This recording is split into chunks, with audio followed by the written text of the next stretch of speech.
क्या बीजेपी बिहार में भी महाराष्ट्र जो प्लान है वो लागू करना चाहती है? देखिए, ये 4.5 साल तक गायब रहने वाला आदमी, क्या नीति इन लोगों की एक ही नीति है कि चाहे जितना जातिवाद, धर्म, मजहब, उन्माद, पैसा, भ्रष्टाचार की कोई बात बिहार में करता ही नहीं कि मैं बदल दूंगा जी।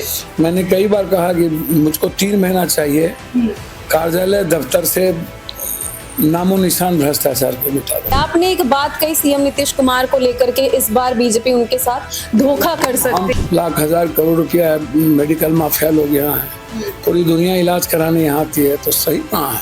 सरकारी अस्पताल और कुछ भी सही नहीं है यहाँ तो। नमस्कार, आपके साथ मैं हूँ ज्योति सिंह, आप देख रहे हैं NBC 24। देखिए, बिहार में चुनाव होने वाला है और सभी लोग अपनी अपनी बातों को लेकर के राय रख रहे हैं, अपने अपने मुद्दों पर बात कर रहे हैं। इस वक्त इस वीडियो में हमारे साथ जो शख्स नजर आ रहे हैं, बिहार में कभी भी मुसीबत पड़े तो उन गरीबों की आवाज बनके, मसीहा बनके सड़क से लेकर सदन तक अपनी आवाज को उठाते रहते हैं और लोगों की मदद करते रहते हैं। और पूर्णिया से निर्दलीय सांसद पप्पू यादव जी मौजूद है। सर, सबसे पहले तो आपका हमारे चैनल में बहुत बहुत नमस्कार, प्रणाम। कैसे हैं आप? नमो बुद्धाय। जनता जैसे रखती है, बेटा है, सेवक है, मददगार है, एक इंसान बने रहे, यही बहुत है। बिहार में चुनाव होने वाला है, सभी पार्टी अपनी अपनी रणनीति बता रही हैं, आपकी क्या तैयारी चल रही है? ये 4.5 साल तक गायब रहने वाला आदमी, क्या नीति इन लोगों की एक ही नीति है कि चाहे जितना जातिवाद, धर्म, मजहब, उन्माद, पैसा, मार्केटिंग, सोशल मीडिया, टीवी, जितना जिसको खरीद सको, नफरत कर सको, जितना एक दूसरे को ठग सको, तो यही है बिहार की और देश की राजनीति। तो राजनीति में कोनो सेवा के लिए और कोई आज तक आज़ाद हिंदुस्तान के बाद भारत की स्थिति क्या है? गरीबी, बेरोजगारी, पलायन, एजुकेशन, हेल्थ, भ्रष्टाचार की कोई बात बिहार में करता ही नहीं कि मैं बदल दूंगा जी। मैंने कई बार कहा कि मुझको 3 महीना चाहिए कार्यालय दफ्तर से नामो निशान भ्रष्टाचार को मिटा दो। तो सबसे ज्यादा परेशान भ्रष्टाचार पर है, इस पर कोई बात ही नहीं किया क्योंकि सब चोर है, सबको पैसा चाहिए, सब नेता, सब दल को जमीन, शराब, इन लोगों का पैसा चाहिए। तो मुद्दों पर बात ही नहीं होती है, भ्रष्टाचार पर बात नहीं होती है, पलायन कैसे रोका जाए, अस्पताल का शोषण कैसे रोका जाए, आम आदमी को, कॉमन आदमी को कैसे सरल और सहज और सुलभ बीमारी इलाज हो, CT स्कैन, अल्ट्रासाउंड, MRI ये कैसे उपलब्ध हो, एजुकेशन कैसे हम बेहतर कर सके स्कूल में, सरकारी अस्पताल को कैसे, ये पर बातें नहीं होती है। वहाँ पर PMCH में जिस तरीके से स्वास्थ्य व्यवस्था चल रहा है, उसको देखते हुए जनसुराज के बहुत सारे वहाँ पे कार्यकर्ता घेराव कर रहे थे मंगल पांडे का, स्वास्थ्य मंत्री का, जिसमें वहाँ पे कई लोग गिरफ्तार भी हुए हैं। एक बात बोले, भोज के घड़ी कोमर, किसका नाम आप लेते रहते? ये कोनो पार्टी है? चलिए ये सब चीज छोड़िए, ये कब की बात कब आती है, कब ये लोग, इन लोगों से पूछिए ना भैया कि ये इतना पैसा लाते कहाँ से हो? 10,000 करोड़ की सौगात दी है अभी 20 जून को सिवान में, जब PM मोदी गए। चोर बोझे तो बाजे चलनियों बाजे, चोर मचाए शोर।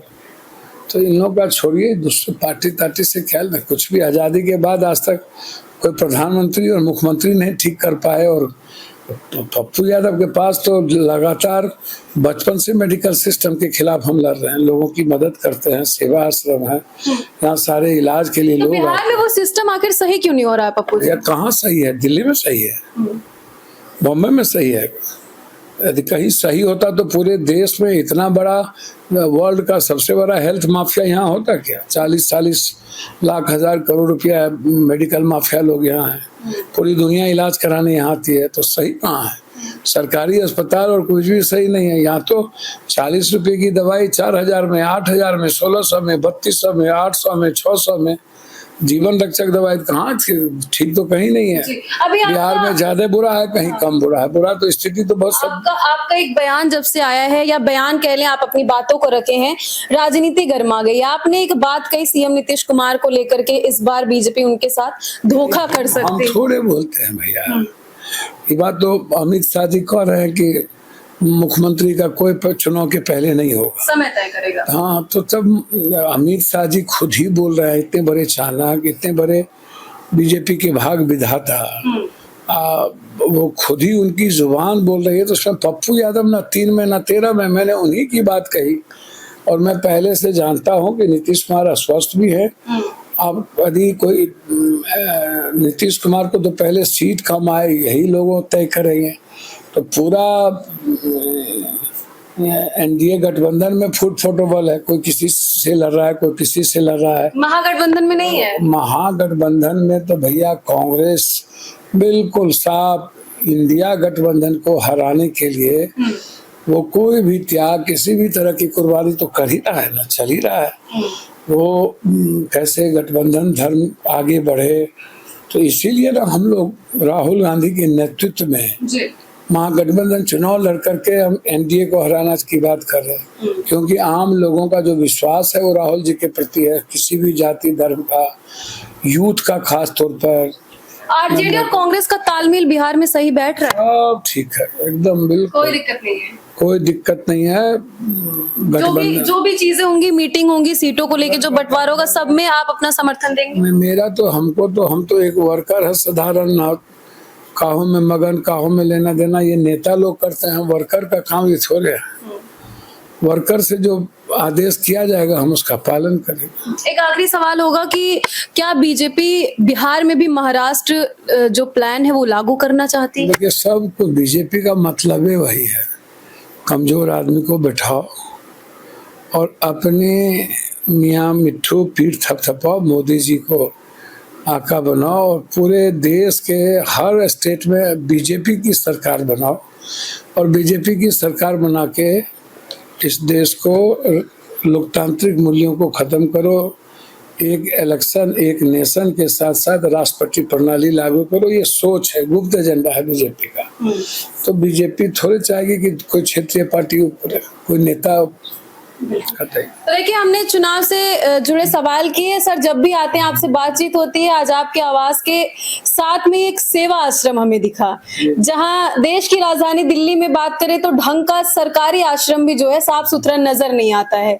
बिहार से लोग आते हैं, 24 घंटे ये आश्रम खुला रहता है। इन्होंने अपने खुद के पैसे से वो आश्रम बनवाया है। मतलब ये सारी चीजें क्यों करते हैं? तो बचपन से है, पूर्णिया में है, मधेपुरा में है, हम दिल्ली में भी गाँव में, दिल्ली में बचपन से, जब से हम यहाँ तब से मेरे शरीर पर, मेरे धन पर, मेरे जीवन पर गरीबों का अधिकार है। मैं समर्पण बचपन से ही कर चुका हूँ और गरीब को भगवान मानता हूँ और मेरी लाइफ वही है। बिल्कुल।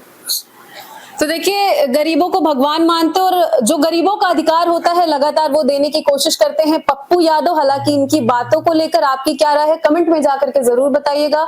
मैं ज्योति सहजू कृपा के साथ, दिल्ली।